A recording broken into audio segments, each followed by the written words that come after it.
उद्धव ठाकरे देखील पुढे आलेले आहेत आणि उद्धव ठाकरे आणि राज ठाकरे यांना या महत्त्वाच्या दिवशी आपण एकत्र बघतोय।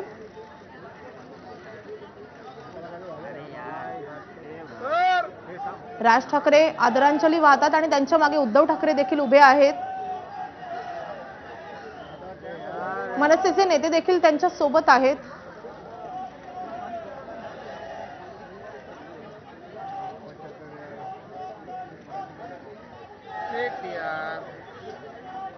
राज ठाकरेंनी आदरांजली वाहिलेली आहे आणि त्यानंतर आता मनसेचे नेते हे अभिवादन करतायत।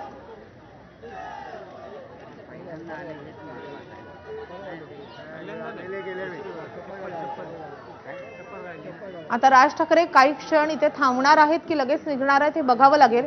मात्र आपण बघतोय की राज ठाकरेंनी आदरांजली वाहिली आणि त्यानंतर आता ते पुन्हा एकदा उद्धव ठाकरेंसोबत आपल्याला दिसलेले आहेत। आता त्यानंतर ते लगेच मार्गस्थ होत आहेत की उद्धव ठाकरेंसोबत काही काळ तिथे थांबतायत हे पाहणं महत्त्वाचं असेल। आपण बघतोय ते आता उद्धव ठाकरे जिथे थांबलेले होते तिथे जात आहेत आणि त्यानंतर आता या दोन बंधूंमध्ये आजच्या दिवशी काय बातचीत होते किंवा हे दोन बंधू काही बोलतात का हे बघणे तितकंच महत्त्वाचं आहे।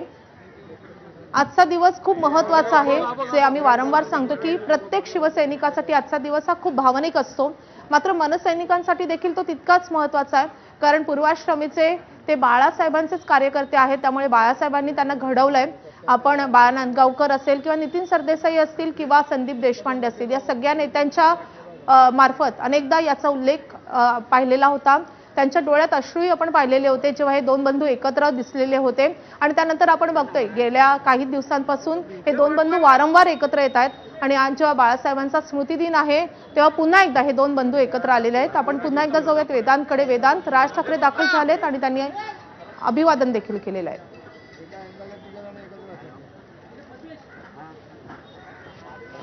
वेदांत, पुन्हा एकदा तुझ्याकडे येते कारण आपण दृश्यांमध्ये राज ठाकरे आणि उद्धव ठाकरे यांना एकत्र पाहतोय।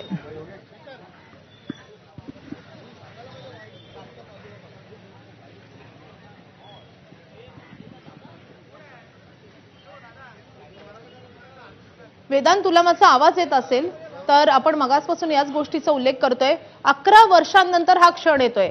राज ठाकरे हे स्मृतीस्थळी दाखल झालेले आहेत बाळासाहेबांना अभिवादन करण्यासाठी। किती महत्त्वाचा आहे हा क्षण मनसैनिकांसाठी आणि शिवसैनिकांसाठी? शिवसैनिक आणि मनसैनिक खरं तर या दोघांचं दैवत गुरु मानलं जातं ते बाळासाहेब ठाकरेंना आणि हे दोन्ही पक्ष ज्यांच्या विचारावर पुढे जात आहेत त्या बाळासाहेब ठाकरेंना आज स्मृतिदिनी अभिवादन करण्यासाठी दोन्ही पक्षाचे नेते, पदाधिकारी, कार्यकर्ते हे आपल्याला इथे शिवतीर्थावर आलेले शिवतीर्थाहून पुढे मग आपण बघितलं राज ठाकरे हे बाळासाहेब ठाकरे यांच्या स्मृतीस्थळावर आलेले पाहायला मिळत आहेत। आणि आत्ताच आपण बघितलं राज ठाकरे जेव्हा अभिवादन करण्यासाठी आले तेव्हा स्वतः उद्धव ठाकरे समोर आले। दोघांनी मिळून पुन्हा एकदा अभिवादन केलं, पुष्पहार अर्पण केला आणि मानवंदना देत पुन्हा आपण जिथे मंडप टाकलेला आहे तिथे राज ठाकरे उद्धव ठाकरे चर्चा करताना पाहायला मिळाले। सार्वजनिक ठिकाणी, सार्वजनिक कार्यक्रमात, मेळाव्यात, मोर्चात मागील 2-3 महिन्यापासून ठाकरे बंधू आपल्याला पाहायला मिळतात, एकत्रित भूमिका मांडताना पाहायला मिळतात, अगदी पत्रकार परिषदांमध्ये पाहायला मिळतात। मात्र आजचा दिवस वेगळा आहे कारण आज बाळासाहेब ठाकरे यांचा स्मृती दिन आहे आणि या 13वा स्मृती दिन असताना तमाम शिवसैनिक हे राज्यभरातून सकाळपासून इथे अभिवादन करायला येत असताना राज ठाकरेंना सुद्धा निमंत्रण दिल्याची माहिती ठाकरेंच्या शिवसेनेच्या नेत्यांकडून मिळाली आणि आपण बघितलं की राज ठाकरे सुद्धा अगदी जसं उद्धव ठाकरे इथे अभिवादन करण्यासाठी आले तसेच अगदी 5 ते 10 मिनिटांमध्ये राज ठाकरे सुद्धा इथे अभिवादन करण्यासाठी पोहोचले।